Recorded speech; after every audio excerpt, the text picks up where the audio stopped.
తెలుగు సినీ పరిశ్రమకు చెందిన పలువురు హీరోలు, హీరోయిన్లు రాజకీయాల్లోకి వచ్చి తమదైన ముద్ర వేసుకున్నారు. ఎన్టీఆర్ నుంచి పవన్ కళ్యాణ్ వరకు రాజకీయాల్లోకి వచ్చి వారి అదృష్టాన్ని పరీక్షించుకున్నారు. సినీ పరిశ్రమ నుంచి కొందరు మంత్రులు వచ్చారు.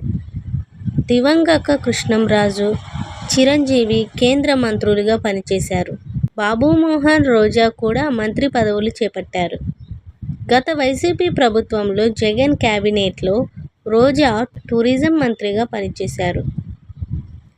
హీరో కాకముందు పవన్ కళ్యాణ్ అంజనా ప్రొడక్షన్స్ సహ నిర్మాతగా బాధ్యతలు తీసుకున్నాడు.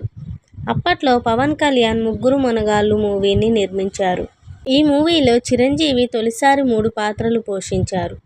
రోజా, రమ్యకృష్ణ, నగ్మ ప్రధాన పాత్రలు పోషించారు. అలా రోజా హీరోయిన్గా, పవన్ కళ్యాణ్ ప్రొడ్యూసర్గా పనిచేశారు.